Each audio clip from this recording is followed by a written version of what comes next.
आज हम बताएंगे आपको विद्युत के बारे में, यानी इलेक्ट्रिसिटी के बारे में कि इलेक्ट्रिसिटी क्या होता है, विद्युत क्या होता है, विद्युत किसे कहते हैं और विद्युत कितने प्रकार के होते हैं, इन सब के बारे में बताएंगे। तो इसलिए हमारे इस वीडियो को पूरे लास्ट तक जरूर देखें, ठीक है। तो सबसे पहले मैं बताता हूं इलेक्ट्रिसिटी, विद्युत क्या होता है, यानी आपके घर में जो प्रयोग होने वाले विद्युत होते हैं उसके बारे में हम पूरी जानकारी देंगे कि आप अपने घर में कौन सी विद्युत का प्रयोग करते हैं, एसी का प्रयोग करते हैं या फिर डीसी का करते हैं या फिर स्थिर विद्युत का करते हैं। तो इस तरीके के जो आपके जो विद्युत होते हैं उन सब के बारे में मैं आपको नॉलेज देने वाला हूं।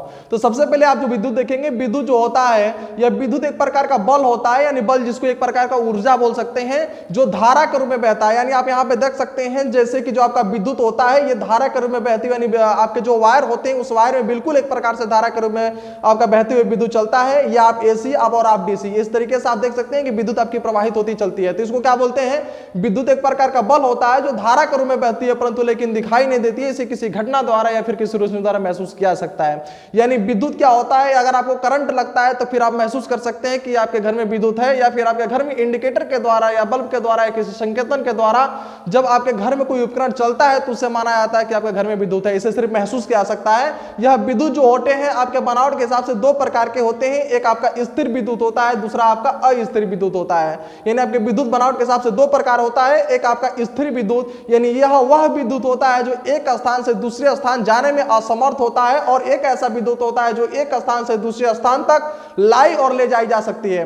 यानी ये जो विद्युत होते हैं आपके बनावट के हिसाब से दो प्रकार के होते हैं, एक आपका स्थिर होता है, दूसरा आपका अस्थिर होता है। यानी यह विद्युत आपके जो विद्युत होते हैं बनावट के हिसाब से दो प्रकार के होते हैं, स्थिर विद्युत, दूसरा अस्थिरीय विद्युत। यानी स्थिर विद्युत जो होता है यह विद्युत जैसे में आपका आकाशीय बिजली जो आपका होता है स्थिर विद्युत होता है, और स्थिर विद्युत हो जाने के कारण इसका प्रयोग नहीं किया जा सकता है। या कांच के छड़ पे रेशम धागा या ऊनी कपड़े के द्वारा जब घर्षण करते हैं तो उसमें से भी विद्युत प्राप्त होती है, लेकिन स्थिर हो जाने के कारण उसका प्रयोग नहीं किया जाता है। दूसरा हमारा जो विद्युत होता है यह विद्युत हमारा अस्थिर विद्युत होता है, और जो अस्थिर विद्युत होती है यह विद्युत एक स्थान से दूसरे स्थान तक लाई और ले जाई जा सकती है। यह विद्युत बनावट के हिसाब से आपके दो प्रकार के होते हैं, एक आपका एसी होता है और दूसरा डीसी होता है। एसी का फुल फॉर्म आपका अल्टरनेटिव करंट होता है और डीसी का फुल फॉर्म आपका डायरेक्ट करंट होता है।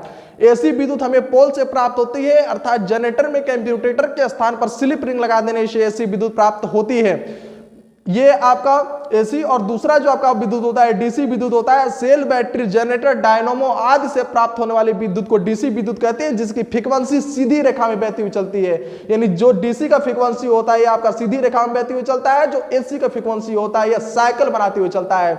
साइकिल किसे कहते हैं, आप देख सकते हैं ये आपका जो मध्य रेखा है ये आपका शून्य पे है, और शून्य से उच्चतम और उच्चतम से शून्य तक गई दूरी को ही साइकिल कहते हैं। फ्रीक्वेंसी किसे कहते हैं, जैसे कि आप जानते हैं बहुत सारे ऐसे आपके उपकरण होते हैं जहां पे 220 वोल्टेज एसी और 50 हर्ट्ज लिखा होता है। ये हर्ट्ज मतलब आपका फ्रीक्वेंसी होता है। फ्रीक्वेंसी क्या होता है कि एक सेकंड में पूर्ण की गई साइकिलों की क्रिया को फ्रीक्वेंसी कहते हैं। एक सेकंड में 50 बार आपका साइकिल बनाते हुए चलता है, उसी की क्रिया को फ्रीक्वेंसी कहते हैं, ठीक है। यानी शून्य से उच्चतम और उच्चतम से शून्य तक गई दूरी को इस साइकिल कहते हैं। यानी जो आपका एसी विद्युत होता है आपका साइकिल बनाते हुए चलता है, और जो डीसी विद्युत होता है सीधी रेखा में बहते हुए चलता है। कुछ लोग इस प्रकार का क्वेश्चन आपसे कर सकते हैं कि एसी और डीसी में अंतर क्या होता है, तो आपको अंतर यही बताना है कि एसी जो होता है आपका साइकिल बनाते हुए चलता है और जो डीसी होता है सीधी रेखा में बहते हुए चलता है। Thank you.